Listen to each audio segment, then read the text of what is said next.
Hello everyone. I hope all of you are doing really good. So today I was thinking we would start off with the topic called the elements of directing and this topic called supervision. So before we could move into the topic, I would like to ask all of you how all of you are doing and hope all of you are doing really well in this pandemic. So I'm sure that all of you have started studying, and the ones who have not started, it would be better if you can start. And this particular topic is a very easy and a very simple topic for you to understand and learn. Okay, so I have again introduced the mind map for you in this particular topic. It is elements of directing. Now, you need to understand that there are four elements of directing. I'm sure you know the meaning of the word called directing or yes, what is the meaning of the word directing? It involves guiding, coaching, instructing, and motivating. Who are they motivating and instructing and guiding? Definitely, they're doing it to their employees. So if you actually see, I have included a lot of pictures for y'all so that it's easy for you to understand. So anytime anybody asks you what is the elements of directing, you should know supervision, motivation, leadership, and communication is the elements of directing, and it is very simple as well. So this question would come for a 4 marker, that is the elements of directing. And how exactly are you going to answer this particular question is that you will write an introduction where it would say elements of directing. The term directing, you would write the meaning, so 1 mark will go for the meaning, that's here. Then you would say the four elements of directing are supervision, motivation, leadership, and communication. So that would be your another let's say a paragraph that you would start, and then you would say what is the meaning of supervision, how is it used, what is the meaning of motivation, leadership, and communication. And then you would give a conclusion telling that even if one of these elements are not present or not used, then it would be difficult for the organization to move forward and handle the employees in a really efficient manner. So this again is a 4 marker. So today we would start off with supervision. Okay, so under supervision you would see that what is the meaning of supervision or supervising, what is the importance of supervision or supervising an employee, and then we would go in step by step. So today we would concentrate on the first element of directing, that is supervision. Okay, what is the, yeah, again another slide that's been included for you just to show you the elements of directing which you already know. Now the first one is supervision or supervising. Okay, the topics that you will be learning under supervision is the meaning of supervision, the importance of supervision, or it's also called as the role played by a supervisor. Please understand this is an 8 marker, that is the importance of supervision is an 8 marker, and the meaning of supervision will always come for a 1 marker or a 2 marker. Now how are you going to study this particular topic? It's a very easy topic. So I would tell you a small story. There was this teacher. Let's all of you would imagine the story. All of you are going to your college and you imagine that all of you would not imagine, you know that you have a class teacher, and this particular teacher is always there behind you, telling you that, let's say you just stepped into second PUC, and when you are stepping into second PUC or into your degree class, all of you are assigned with a teacher, okay, who's going to be your mentor and your guide. This particular teacher is always coming in the morning, taking your attendance. She's ensuring that she's solving your problems, and any person that is out of track, or let's say any student who's not understanding things, any student who's not able to cope up with whatever is being taught, she's ensuring that that particular student is going to study well, or she's going to give extra attention to that particular student in teaching that particular student so that the child is able to understand. So what is she doing? She's guiding and she's instructing the student, teaching the student and telling the student, this is how you're going to do your subject, this is how you're going to learn your subject.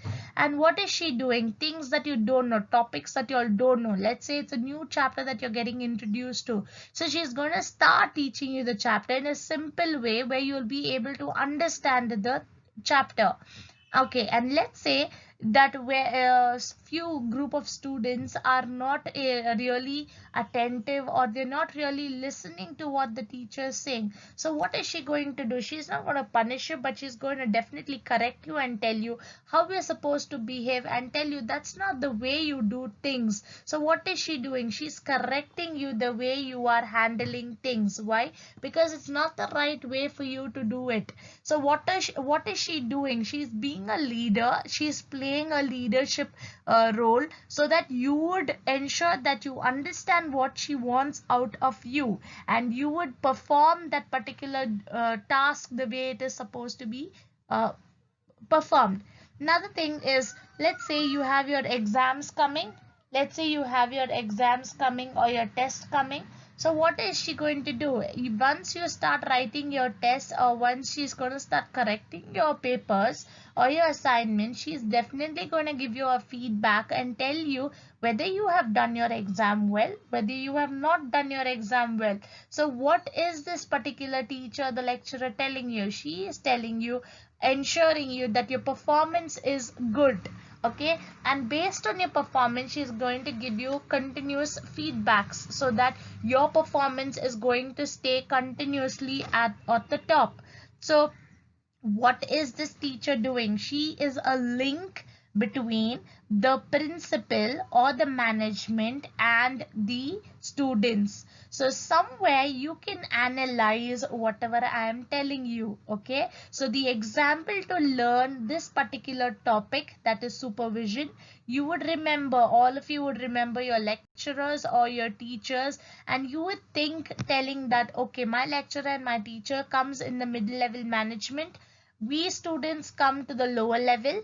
Okay, and the management and the principal comes to the top level management. Okay, so the teacher acts as a link between the middle level, and she acts as a link between, sorry, she acts as a link between the top level and the lower level.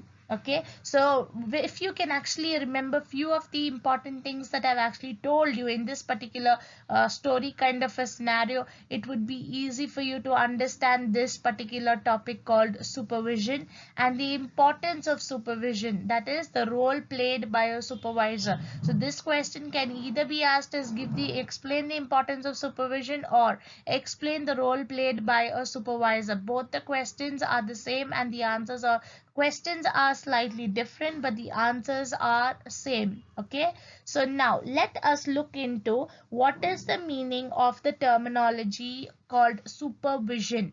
First thing you need to know is you will divide this word into two halves, that is super and vision. Okay, now what is the meaning of the word called super? Super refers to over and above. Again I will tell you, again I will repeat myself. The word supervision, you would divide it into two. Okay, so you will divide it into super, and then you will divide it into vision. So what is the meaning of the word super? Super means over and it means above. Okay, so this particular teacher, this, let's say, manager, is going to look over and above whatever you are going to do, and vision is nothing but seeing. Okay, so if you know these terminologies, it's easy for you to start off your answers.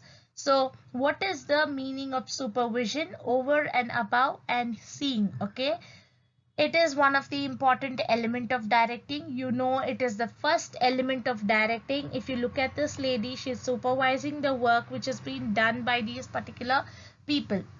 So what is it? She is looking at the work that is being done by the employees. Okay, and it's one of the important element of directing. Every manager in the organization supervises his or her own subordinates. Subordinates refers to employees.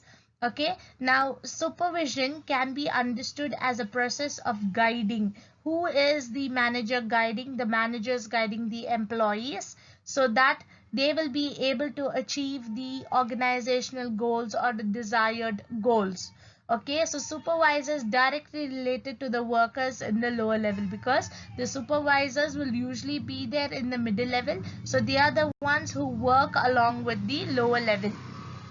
Next one, the importance of supervision. I told you again, coming back to our date, the example that I've given you, the teacher is the one every single day she is in contact with the employees. She is the one who is in every day in contact with the students. So here also, the in the organization, the manager is the one who is day to day in contact with the employees, and he is ensuring that he is asking the employees how do they feel, how are things going, is their work going good. So what is the manager doing? The manager is ensuring he's maintaining a friendly relationship with his workers, because he cannot be rude, or he cannot have a headweight telling that, oh, I'm the manager of this particular organization, I'm supposed to have that esteem and respect, everybody's supposed to respect me in that way. So he cannot behave like that. So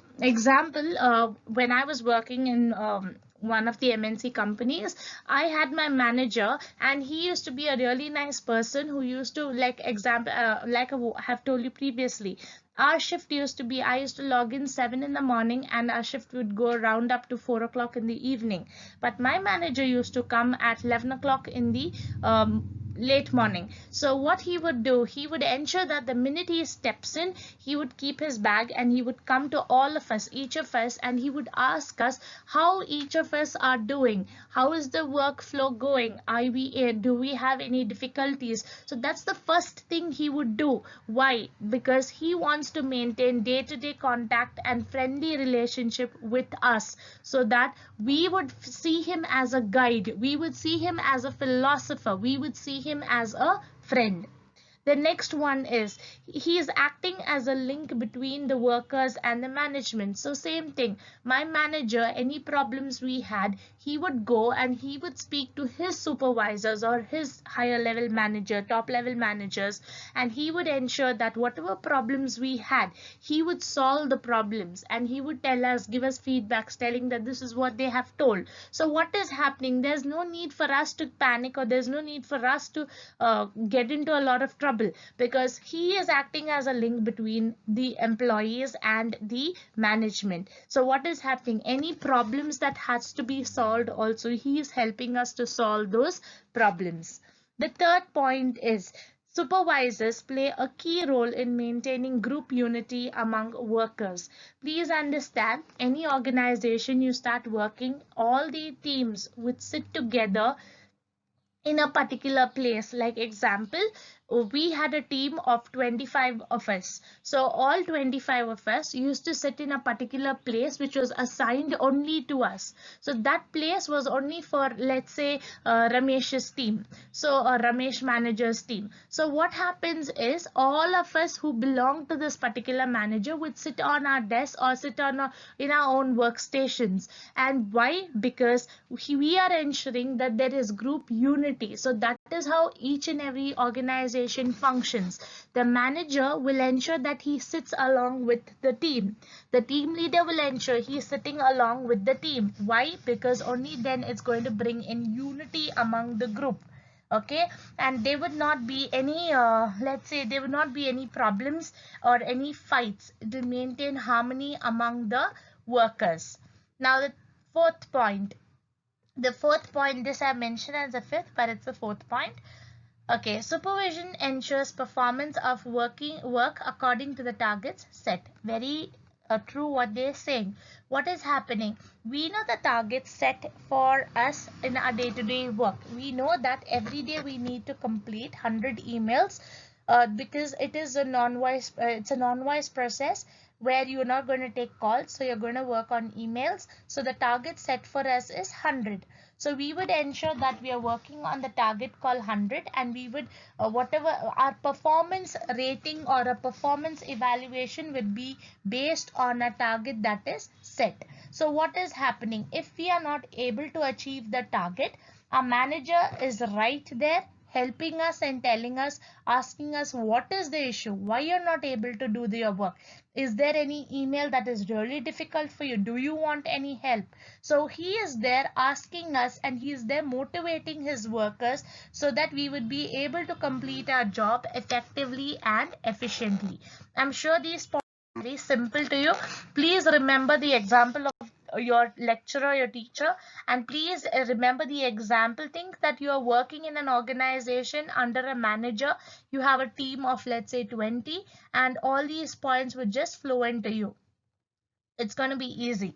So the next point is supervisor provides good on the job training. If you are a new employee who is joining the organization, your manager is responsible to provide on the job training or off the job training. So here it says on the job training. That means you would be doing your work, and you'll be taught regarding your work also. So even if you are a new employee, you would sit beside someone who's going to start training you on your job.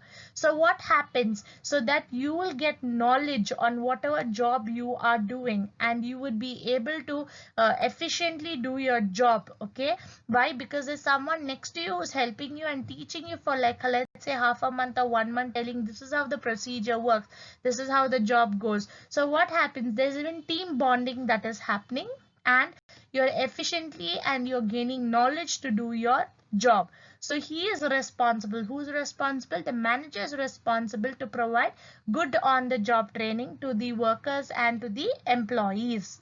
Next one, he plays a leadership role. Okay, he is a leader, and he is the one who's playing the leadership role, and he is influencing the workers in the organization. Now please tell me, or you need to think, why is he influencing workers in the organization? For the good. He is influencing workers in the organization. Example, I'll come back to my manager who I used to have. My manager used to always influence us, and he used to always motivate us and tell us, here, you know what, you all are doing really good at your job, but I feel that you all see, I'm constructing my house. I feel that even you all at this young age can dream about or even think about constructing your houses if you all have not.